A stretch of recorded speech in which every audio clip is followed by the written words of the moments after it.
Death Magnetics in the stores tomorrow, and how does it feel? It feels really good. There's a good vibe within, and I think that good vibe is getting out there because there's a lot of excitement about the record. A lot of people talking about it, and I think there's a lot of people that want it to be good, and I'm glad that it is.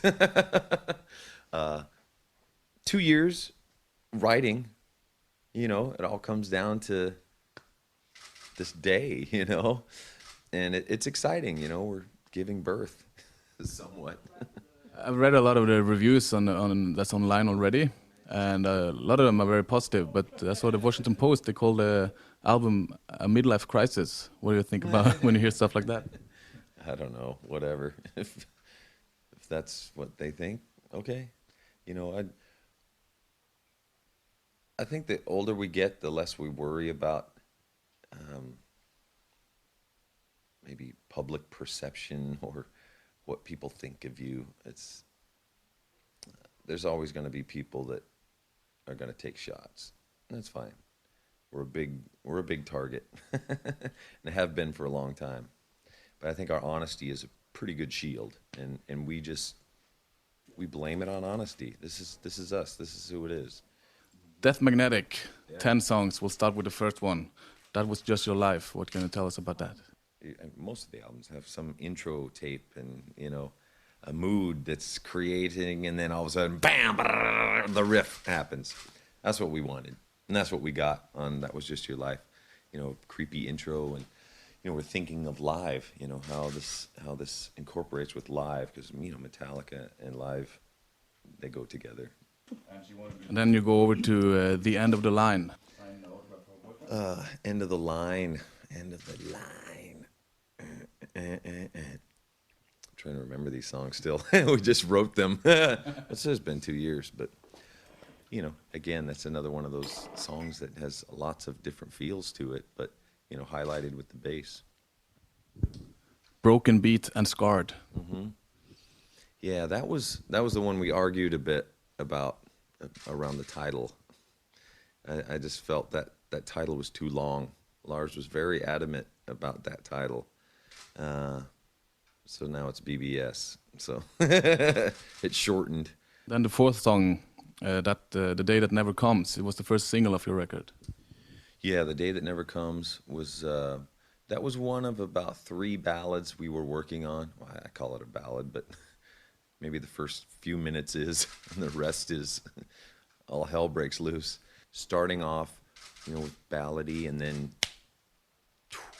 like one, bring it home, and then you've got 5 minutes of insanity. That song is a lot of fun to play. Then we're halfway through with All Nightmare Long, which I think is one of my favorites. What can you tell us about this one? It wasn't my favorite. It was so pieced together. The tempos are a little, whoa, hey, ho, ho, ho, and trying to smooth those out into a song. I was really worried about that. But then the more I listened to it, it's like, it's okay. It's okay. And then we have come to Cyanide. I really enjoy playing that song live. I think that's going to be one of the songs that stays in the live set for a long time. And then as number 7, you have a third version of The Unforgiven. Yeah. Unforgiven 3. That was the one that I had to fight to get on the record. People were not as into it as me, maybe. Maybe it's still part of my trilogy or my journey in life, and lyrically I think it makes sense to me. I think it's very strong, very strong. I think it's I in my opinion, it's the best of the Unforgivens. And then we have the Judas Kiss. Just the word Judas, something, it sang really cool, and just started working around that word, and the Judas Kiss was what we came up with.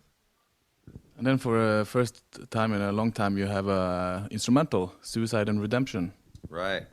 Yeah, the lyrics were tough for that one. Worked a lot on that.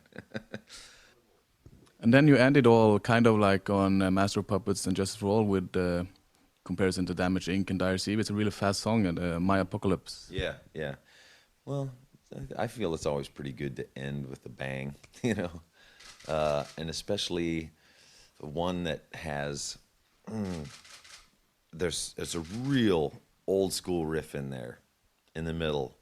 It's like that's 1983 right there, you know. It was a Kirk riff, and it's like, dude, you're still in Exodus. This is an Exodus riff right here.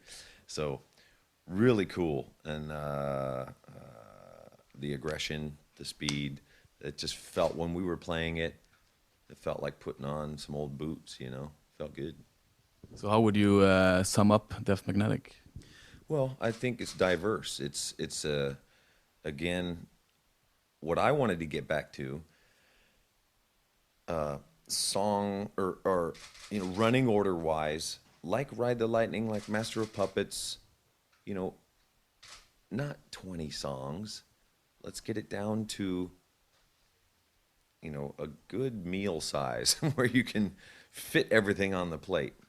And let's have flavors, different flavors, you know, instrumental, ballad, fast, long, short, all of those in one record. And I think we've got as close as possible within the 4 different band members' opinions on what should be.